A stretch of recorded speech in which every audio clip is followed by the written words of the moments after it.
everybody, welcome to Wild Boy Movies, and today we're going to be reviewing Smile 2, the sequel to the highest grossing horror movie of 2022. Right now I'm going to have some information up on screen for you to read, like director, runtime, and PAA rating. All of that will be up on screen for you to read right now. But be sure to hit that like button, subscribe if you haven't already, and comment down below your thoughts on Smile 2. But without further ado, let's get right into the pros.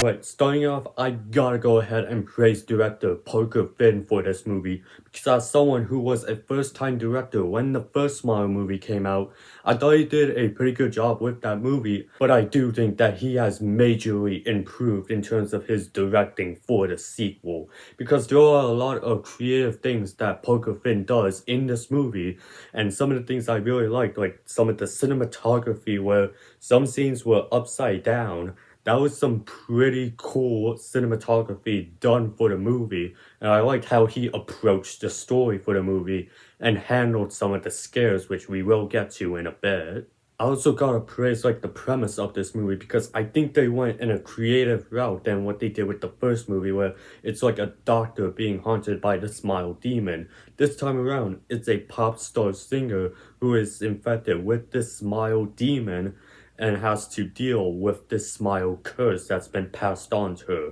I thought they handled that premise very well, and the story in here was also done very well. And I even love that in the sequel, they continue to tackle serious subject matter. In the first movie, it was lost, and this time around, it's on drug abuse.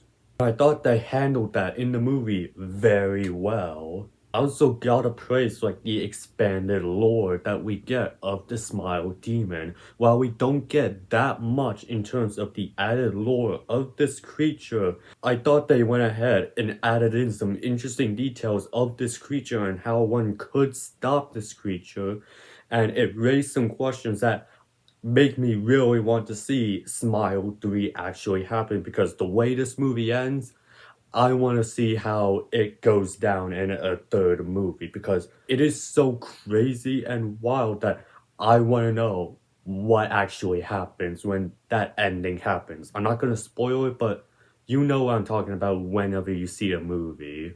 I also gotta go ahead and praise the horror elements in this movie. In terms of the blood and gore, it is more bloodier than the first one. But don't get thinking this is insanely gruesome like something like Terrifier 3 that just came out. No, it's a bit more tame than Terrifier 3, but it is still pretty bloody and gruesome nonetheless. And there were some deaths in here that was so good thanks to some of the practical effects, but also disturbing at the exact same time. And for the jump scares in this movie, man, there are 3 or 4 jump scares in this movie that actually got to me. I was sitting there in the theater just watching the movie, enjoying my popcorn, and out of nowhere, a scary scene happens that made me do what I just did.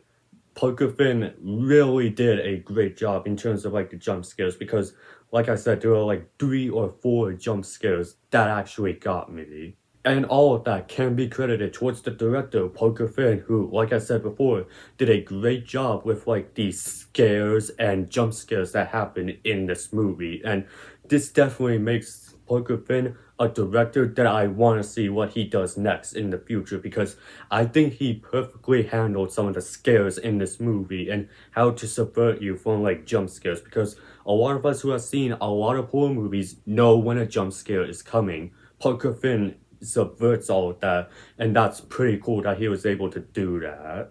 But the biggest pro that I can give this movie is Naomi Scott as the character of Sky Riley, this pop singer going on a tour and recovering from her drug abuse. And yes, the Sky Riley EP is pretty good. I really liked Sky Riley throughout the movie, and I really enjoyed seeing how her story plays out when recovering from this drug abuse and coming in contact and becoming the next target of the Smile demon.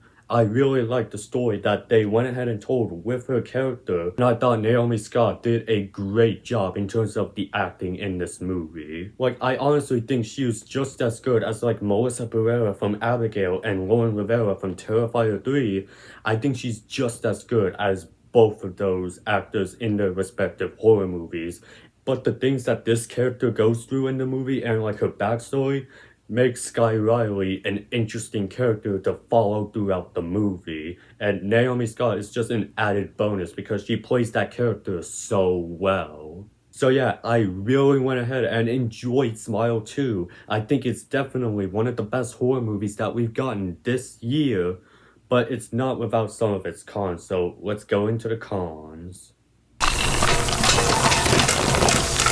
And I only really have like one con in the movie, and that is like it goes ahead and retreads some of the things that we saw from the first movie. I'm not gonna go into spoilers because I don't want to ruin this movie for you, but I do think that a certain part in the movie, I feel like that we've seen this before. I want to see something new out of this movie, and I'm hoping that they could fix upon that with the third movie that I hope happens.